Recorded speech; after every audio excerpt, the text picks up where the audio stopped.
Medyascope viewers, welcome to This Week in Turkey. This evening our guest will be Ali Rıza Güngen, with whom we'll be talking about the recent developments in Turkey's economy. But first, let's take a look at the coronavirus-related developments of the week. According to the data released by the Ministry of Health, the daily number of new cases on April 1st has been announced as 40,806 and the number of deaths as 176. These numbers have led to the total number of cases to reach 3,357,988 and the death toll to become 31,713. As the number of positive cases has been steadily increasing, reaching the highest levels since the beginning of the pandemic, some of the measures which had been eased earlier this month have been put back into place. The government eased measures to curb the pandemic in Turkey earlier this month, prompting a surge in new cases. On March 29th, President Erdogan announced a tightening of measures once again, including bringing back Saturday lockdowns for cities with highest COVID-19 risk. The latest measures came as the numbers of cities under the category of very high risk increased from 17 to 58 in just 1 month in the face of the government's controlled normalization process. Erdogan also announced the measures that will be put in place during the month of Ramadan, starting on April 13th and ending on May 13th. Gatherings for sahur and iftar meals, held before and after daytime fasting hours respectively, are prohibited nationwide, and weekend lockdowns will be ongoing. Erdogan further added that during Ramadan, throughout Turkey, businesses like restaurants and coffee houses will only be open for takeaway services. Experts agree that Turkey is experiencing the third peak in the COVID-19 pandemic, and the government's current restrictions are ineffective in fighting the spread. Dr. Murat Akova, who is a faculty member at the Department of Infectious Diseases and Clinical Microbiology at Hacettepe University, spoke to Medyascope regarding the rise in numbers and the measures to curb the spread of the virus. Dr. Akova stated that, "We see the numbers at the beginning of March being around 11,000. At the point we are at right now, these numbers have tripled. So the controlled normalization, which began on March 1st, was not properly timed, as we knew this was the time when the COVID-19 mutations were spreading in the country. In such an infectious environment, if you allow schools to be open, crowded gatherings to take place, then it is no wonder that the numbers will triple. We are not up to speed on taking the necessary precautions to prevent the spread of this variant of the virus, which is much more resistant." When asked if whether or not Turkey should go into a full lockdown, Dr. Akova stated, "Yes, if you look at it from a scientific perspective, there is no other solution. The current measures will only serve to dress the wound. In fact, the measures announced are for the month of Ramadan, so they're not even being put in place at the moment. There's still 2 more weeks for those restrictions to begin. When we look at the past 2 weeks, we can see that the number of positive cases have doubled. If the speed of the spread continues as such, at the start of Ramadan, we're going to have 50 to 60,000 cases. Moreover, the restrictions announced are only partial. They will not be sufficient to get the pandemic under control." In other news related to the pandemic, Health Minister Fahrettin Koca answered the questions of reporters at the Parliament on March 30th. Regarding a question about the jam-packed congresses of the ruling Justice and Development Party, where the AKP has been severely criticized for its hypocrisy of holding mass provincial congresses amid a surge in COVID-19 cases, Koca stated that, "I am of the opinion that keeping this issue on the agenda doesn't help anyone. We know that the virus spreads in case of close contacts. There is no change in this information. Therefore, I am of the opinion that everyone needs to fulfill their responsibility in this struggle. I am of the opinion that it is not right to create a story of privilege out of this. Since we know that everyone is one and together in the struggle, and since we know how the virus spreads, I would like to underline that everyone must abide by the measures in this struggle." In accordance, several AKP officials have announced that they have been infected with the COVID-19 virus just a few days after attending the party's 7th Ordinary Congress. On a cautionary note, Koca said that COVID-19 mutations are spreading throughout Turkey. Koca said that about 75% of the cases in the country now were the UK variant. Koca also announced that Turkey will likely start administering the Biontech coronavirus vaccine in the next few days. He said that Turkey has so far received 2.8 million doses of the Pfizer-BioNTech vaccine, with the total set to reach 4.5 million in about 10 days. Koca said the government was determined to vaccinate the majority of the population by the end of June. Koca added that citizens will be able to choose between Sinovac and BioNTech jabs before being vaccinated. On March 31st, the Constitutional Court ruled for the return of the indictment for the People's Democratic Party's closure case due to procedural deficiencies. In response to this decision, Nationalist Movement Party Chair Devlet Bahçeli called for the closure of the Constitutional Court. The General Assembly of the Constitutional Court ruled that the indictment of the HDP's closure case had procedural omissions. The top court returned the indictment to the Court of Cassation to rectify the deficiencies. The indictment can be resubmitted after completing the necessary details. After the resubmission, the first examination will be held again. The indictment was issued by the Chief Public Prosecutor of the Court of Cassation, Bekir Şahin, on March 17th. The prosecutor demanded a ban on HDP for having alleged ties to the outlawed Kurdistan Workers' Party and a 5-year political ban on more than 600 party members.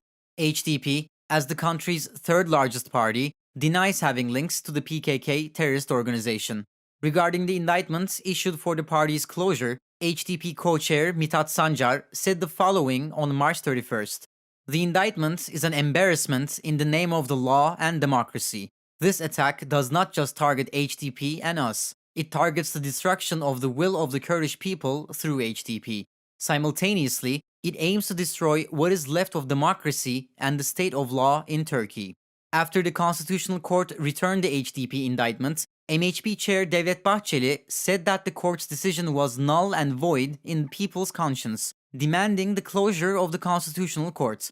In a written statement published on March 31st, Bahçeli stated that it is understood that the Constitutional Court is insensitive and far distanced from Turkey's fight against terrorism and separatism.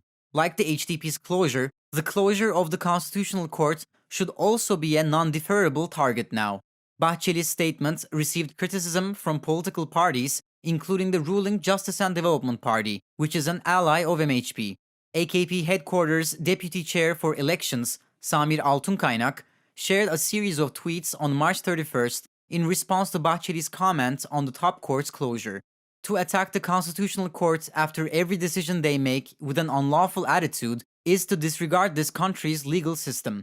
Besides, this is a decision that serves as a detection of some deficiencies to the indictment for a hearing that is yet to be held. It doesn't even contain a qualification that concerns the basis of the principle. HDP MP Ömer Faruk Gergerlioğlu had been stripped off from his MP status on March 17th and had been conducting a Justice Watch to reject the decision. He held his Justice Watch initially as a sit-in protest at the parliament for 5 days. During his protest, he was detained at the parliament as part of a new investigation on March 21st and released on the same day after giving his testimony. Gergerlioğlu ended his 15-day Justice Watch as of March 31st.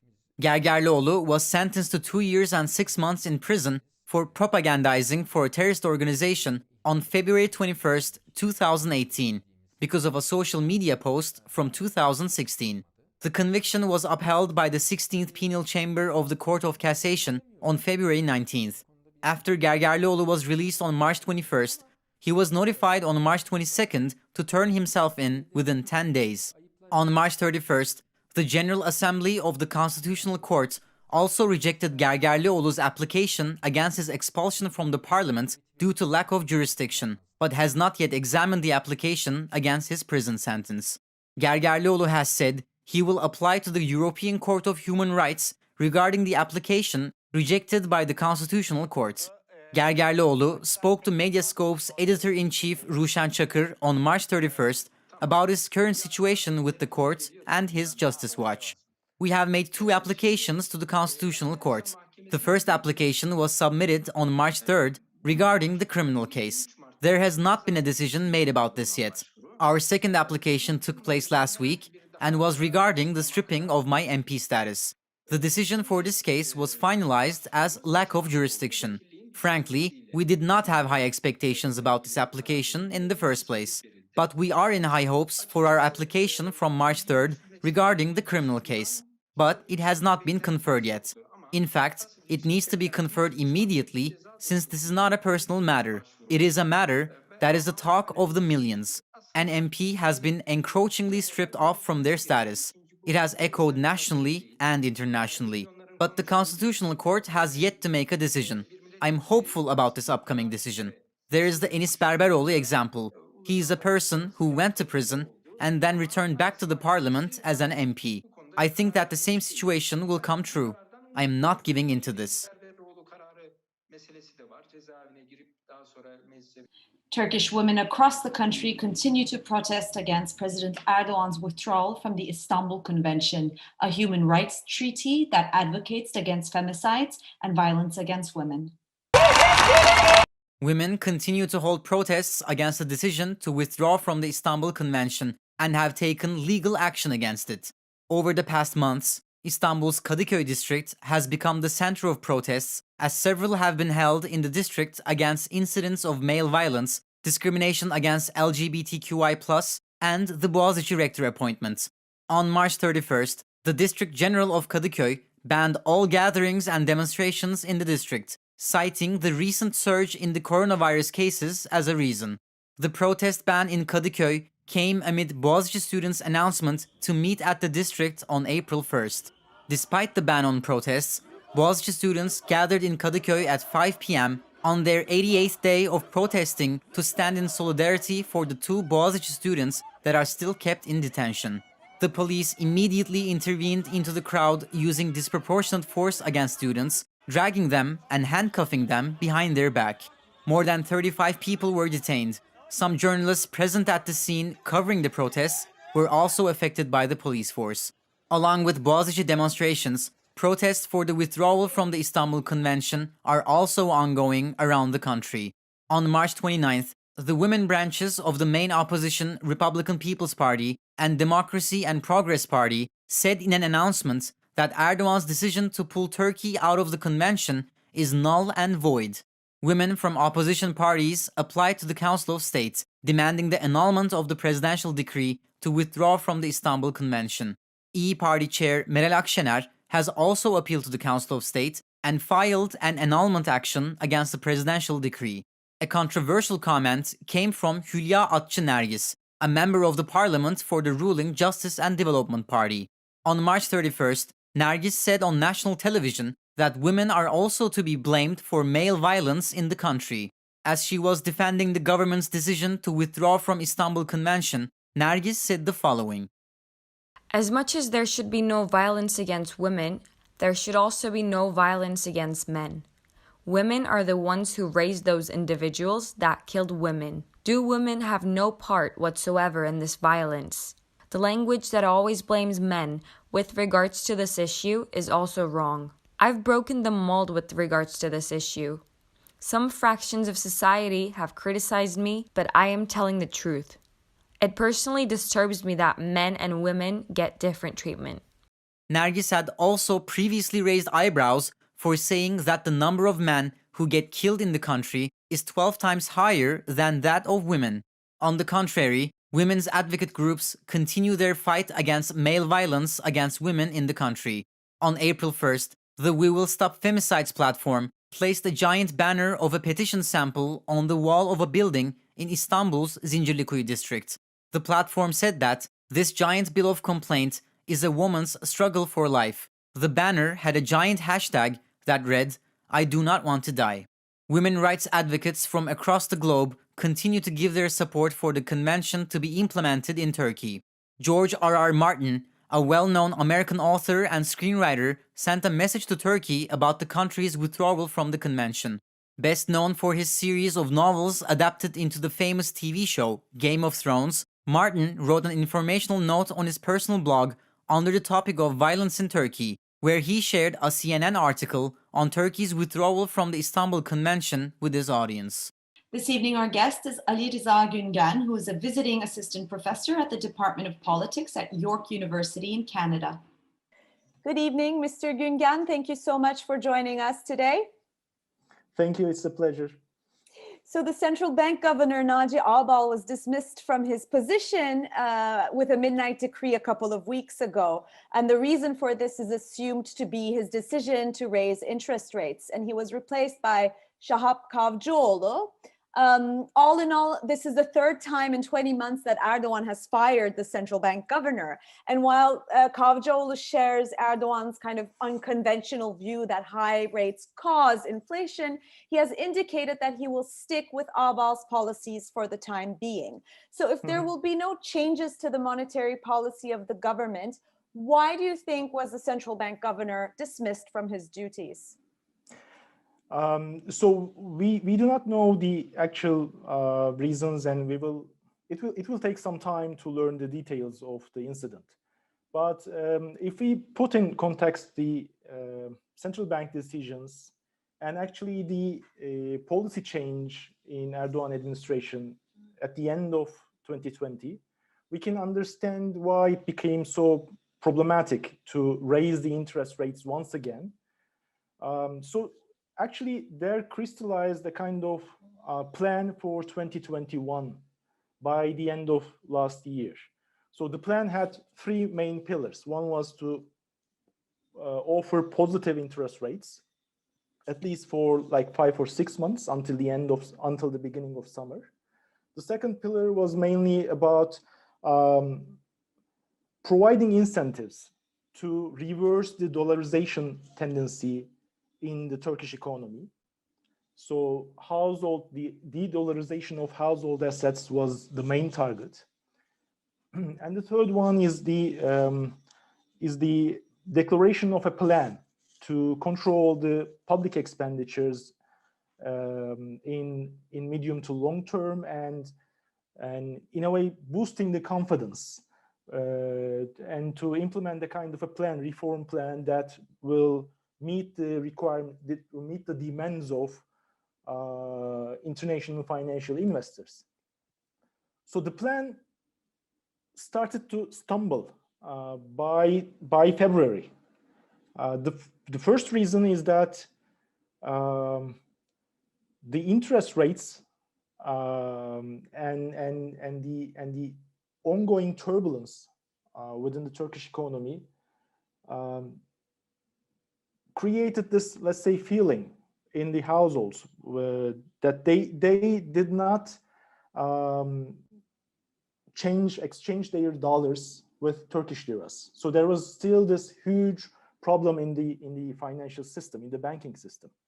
And the second one is the change in the global financial circumstances, what some people call as taperless tantrum. So the expectations in the US economy led to the surge in the bond yields, and the inflation expectations in the US economy led to the depreciation of the currencies in the global south, in those countries in which, of course, Turkey is among one of them. So this means that if you want to stick with the plan as the central bank governor, then the only option is to raise the interest rates. But if you raise the interest rates, as Naci Ağbal did in March, then you're in a way dragging the growth rates further down. So it's not just because of the currency crisis right after right after Naci Ağbal was sacked.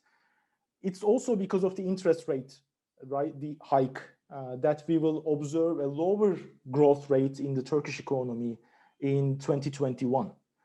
So this creates a huge problem for the ruling bloc, for the AKP and MHP bloc and the social base of this bloc. So the small and medium scale enterprises will suffer from this interest rate hike. The construction sector will also suffer from this interest rate hike.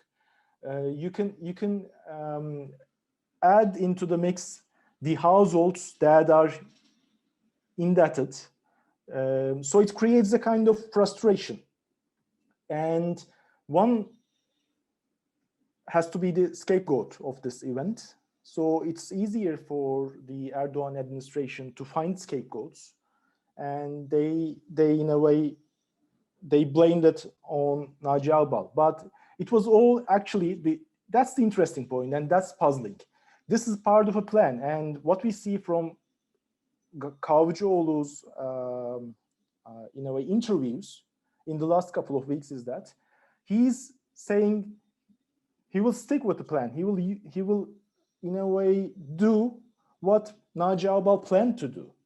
So that's the puzzling thing. But it's the only way that the ruling bloc works, actually. If something happens, the blame should not be on Erdogan and the narrow ruling circle, but others, some bureaucrats, some technocrats, or some members of the alleged interest rate lobby, and so on and so forth.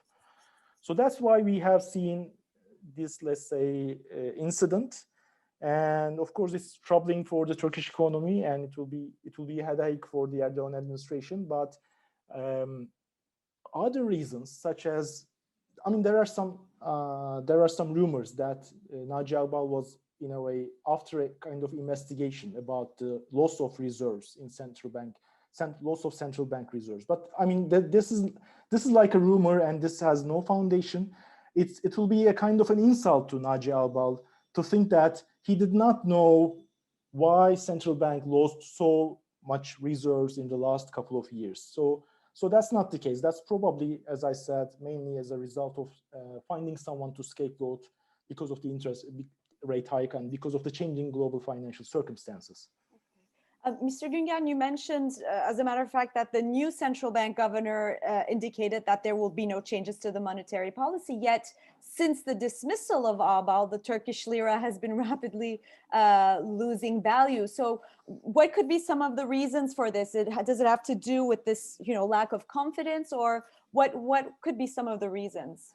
Yeah, sure. So main reason is lack of confidence. Mm-hmm. So you're suggesting that you will implement a kind of plan for 2021, and you're in a way trying to boost confidence among international financial investors. Then all of a sudden, right after like 3 or 4 months, you sack the central bank. So the result will be, of course, the erosion of confidence. But of course, there are structural problems in the Turkish economy, and there are structural problems stemming from the dollarization. So there is the constant demand for US dollars in the Turkish economy, and it's because of the fact that non-financial corporations has huge foreign exchange liabilities. So the overall US dollar liabilities or foreign exchange liabilities of non-financial corporations is around $300 billion US dollars. And the open position of non-financial corporations is around $160 billion dollars. So this is like the reason why there is this constant demand for US dollars. And does the central bank have capacity to intervene as people wish, as the central bank governors wish to do? No, because the central bank lost a huge part of its reserves from 2018 onwards, and it became more dramatic amid the pandemic.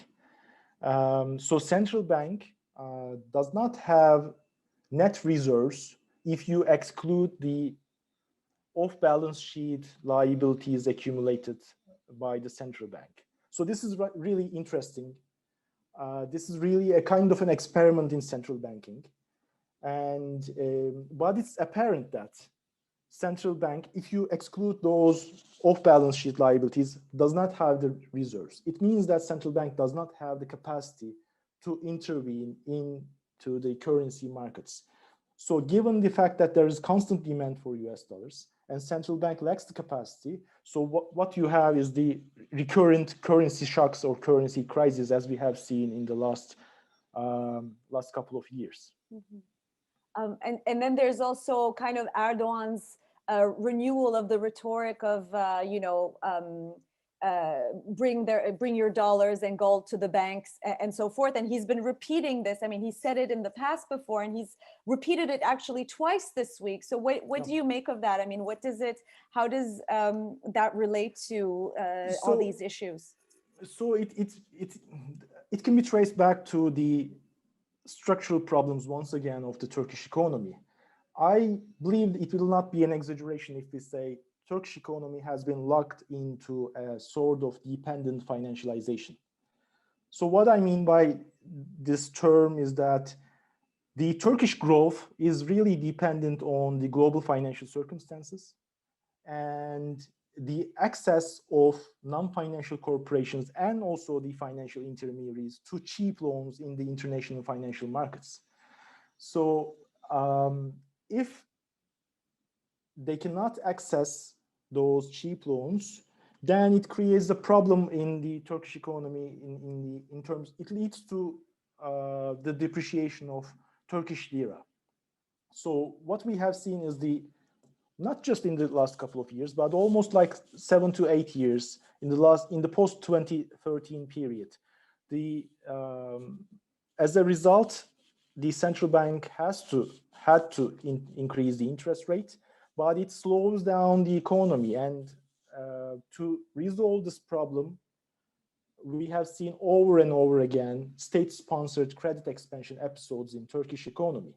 So the policymakers use the public banks to offer cheap loans and try to socialize the financial risks and the currency risks of the private sector. They were successful in socializing these risks, but it results in boom-bust cycles. So in 2017, you have an impressive growth rate, but in 2018, you have one of the most depressing currency shocks in Turkish history. In 2019, everything seems under control. But in 2020, right at the beginning of the pandemic, you see a huge capital flight from global south, Turkey included, of course, and it results in renewed problems and once again, a new state-sponsored credit expansion. To solve this, you need to have deepened financial markets, and you need to nudge households to use their savings in the financial markets. But this has not been the case in Turkey. Households, when they hear the announcements by policymakers, please use Turkish lira, please, do not hold assets in US dollars, do not prefer using gold. Households think that, it's natural. You think that there is a problem. So that's what we have seen in the Turkish case as well. From 2015 to 2018, we can say that there was a gold rush in Turkey. But from 2018 onwards, it was more about US dollars and dollarization. So as a response, from mid-2018 to almost early 2020, we see a kind of dollar rush, US dollar rush. So this is like, this backfires. The announcements of the policymakers or the explanations by Erdogan himself backfire. And we have, once again, the concrete evidence that the ones who prefer to invest in gold in 2016, 2017 are the ones who gained the most. The ones who invested in US dollar in 2019 are the ones who gained the most. So this works for the households. This works for some of the corporations that can manage their financial risk. But what we have is of course, repeated recurrent turbulences.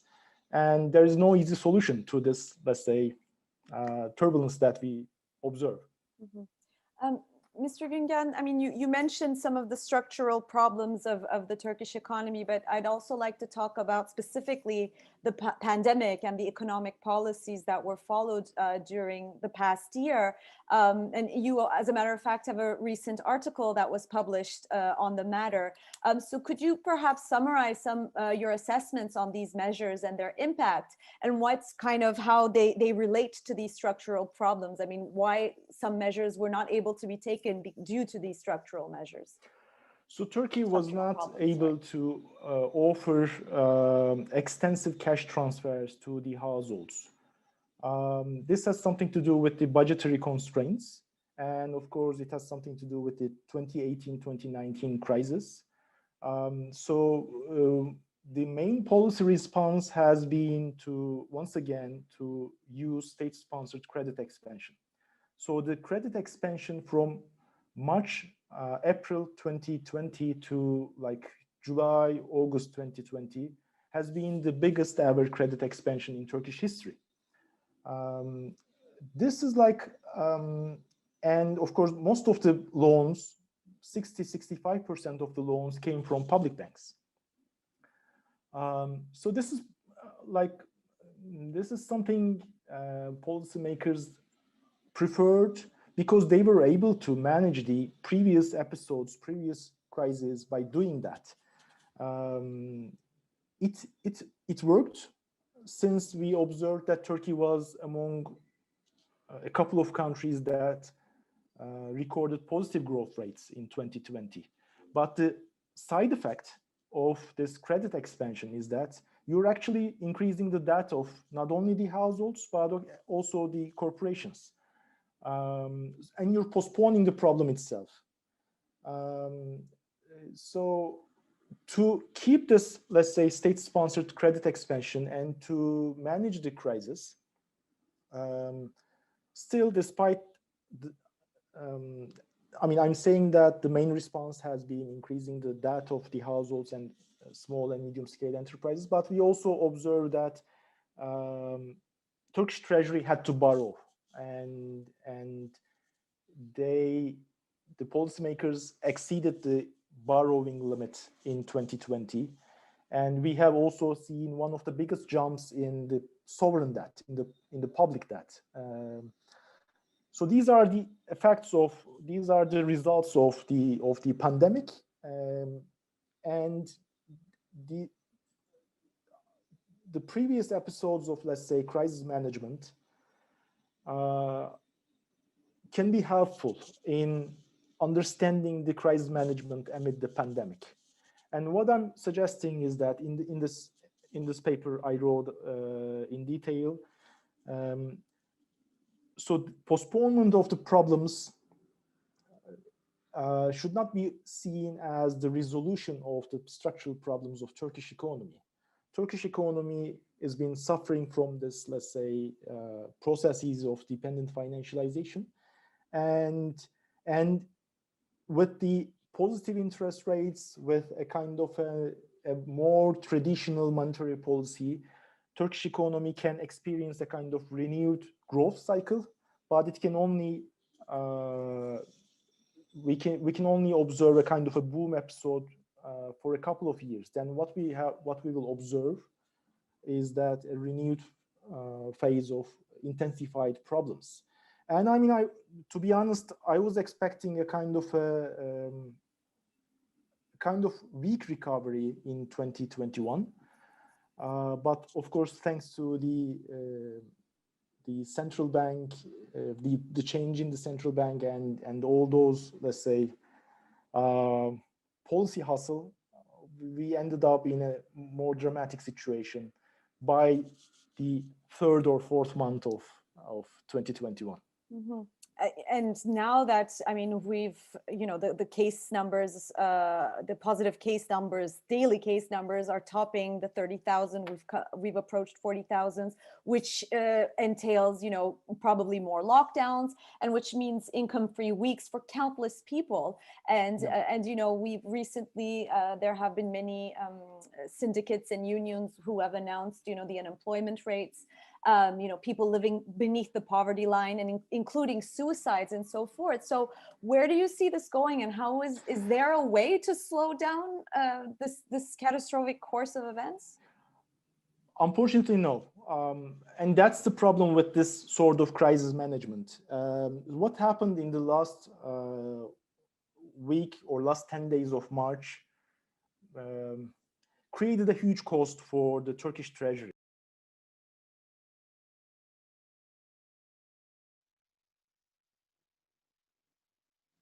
Treasury, you can say that more than 10% of the budget revenues now should be allocated for servicing public debt. So this means that Turkish state will not have resources to transfer money to the households during the third wave of the pandemic. Unfortunately, there is no easy solution. And I know that many pundits, many observers think that rising the interest rates and sticking with the traditional monetary policy is the only option. But I mean, Turkey and Turkish policymakers need to think deeply about finding alternatives. And a kind of smart capital control regime might help. A new public investment program that is supported by a tax reform may help. Interest rate hikes followed by state-sponsored credit expansion is not the solution. We have seen again and again in the last couple of years that this only creates more problems than it solves. Ali Rıza Güngen, thank you so much for having joined us this evening. Thank you, it was my pleasure. A video circulating on social media of Kürşat Ayvatoğlu, a member of the ruling Justice and Development Party, shows him snorting what is believed to be cocaine in a luxury car. Ayvatoğlu initially denied the claim, saying that the substance in the video was powdered sugar. His remarks prompted Twitter users to mock Ayvatoğlu, and the hashtag powdered sugar became a trending topic. Ayvatoğlu was detained on March 26th. He initially defended himself against drug charges by claiming he was just snorting powdered sugar that looks like cocaine as a joke. As a result, he was released on condition of judicial control on March 27th, which prompted criticism on social media. Police, meanwhile, apprehended the other individuals seen in the video as part of the investigation. They confirmed that the substance was cocaine and that it was supplied by Ayvatoğlu, who was once again detained on March 28th. Ayvatoğlu has been dismissed from his post at the AKP headquarters in Ankara, where he reportedly served as an advisor to the AKP vice chairman Hamza Dağ. Dağ denied any working relationship with Ayvatoğlu. Several photos surfaced on social media where Ayvatoğlu is seen gambling, taking bubble baths, driving luxury cars, and consuming alcohol, a lifestyle often criticized and sometimes even criminalized by the AKP. Moreover, this lifestyle is not affordable with a parliamentary staff salary, making many wonder how he was able to accumulate so much capital to live as such. More photos of Ayvatoğlu with Interior Minister Süleyman Soylu and President Erdogan, as well as other figures of the government, also sparked widespread outrage. They want to politicize the issue, Soylu said in reaction to the allegations of corruption. Medyascope editor-in-chief Ruşen Çakır commented on the event. Çakır stated, "A young man working at the ruling Justice and Development Party's headquarters has access to such wealth. He is pictured in luxury hotels, casinos. These photographs beg the question of where this wealth is coming from. This is a very symbolic event that shows us how the AKP is breaking down. This is why they do not want it to be talked about. Some want to assess this event through a youth and drug problem lens. But cocaine is the drug of the elite. It is a demonstration of your social class. So the issue is not a matter relating to drug use in the youth. What this matter shows us is that in a country like Turkey, where more and more people are living under the poverty line, there is a young man who is able to live a life of luxury, a young man who doesn't come from money. He is an ordinary employee of the AKP. How has he managed to get access to so much wealth? And if a no-name like him can live like this, what does it say about the others who are tied to the ruling AKP?" The Turkish Film Critics Association awarded the Best of Turkish Cinema for the 53rd time this year. Ercan Kesal's You Know Him and Cenk Ertürk's Noah's Land were the most awarded productions. The winners of the 53rd Siyad Awards were announced on a live broadcast on YouTube. Veteran actress Nur Sürer and documentary filmmaker Can Candan received the honorary award, while technician Ali Koçoğlu received the Labor Award. Can Candan, who is also an academic at Boğaziçi University, dedicated his award to those resisting in universities across Turkey. The Best Actress Award was given to Cemre Ebüziya for her role in Chronology. In her thank you speech, Ebüziya stated that the Istanbul Convention must be immediately applied, while thanking women, healthcare personnel, LGBTI plus individuals, and students who don't look down for being rays of hope. The Best Short Documentary Award was given to Letter from Silivri, a film which draws on letters of political prisoner Osman Kavala to document a timeline of his imprisonment. The film's producer, Çiğdem Mater, and director Adrian Figueroa share their wishes for Osman Kavala to be freed at once, with Figueroa adding that Kavala was an important figure for German artists. The 40th Istanbul Film Festival, organized by the Istanbul Foundation for Culture and Arts, has begun yesterday with a selection of 20 films for its April program. The festival, which will be ongoing until June 29th, hopes to organize in-person screenings depending on the course of the pandemic. The National Documentary, and National Short Film competitions will take place from May 20th to 29th, and depending on the course of the pandemic, in cinema halls. The international competition and the galas will be organized for June 18th to 29th. Open-air screenings are planned for these events. The jury president of this year's international competition is the Romanian director Radu Jude, who has received the Golden Bear Award at this year's Berlinale with this film Bad Luck Banging or Loony Porn. Tolga Karaçelik will be the festival's national competition jury president. Actress Ece Dizdar, art director Naz Erayda Kurdoğlu, producer Nadir Öperli, and writer Şebnem İşigüzel are the other members of the national competition jury. The National Documentary Competition jury members include Serdar Kökçeoğlu, Martine Preissner, and Hasan Söylemez. As for the National Short Film Competition, Nazlı Bulum, Engin Erden, and Selin Gürel make up the jury. Zeynep Dadak, Leyla Yılmaz, and Orçun Behram will be the jury members of this year's Seyfi Teoman Best First Film Award. The April selection, which began on April 1st, will take place online at filmonline.iksv.org. The selection has been divided into several sections, including antidepressant, young masters, and world festivals. That's all from This Week in Turkey. See you next Friday at 9 p.m. Good night.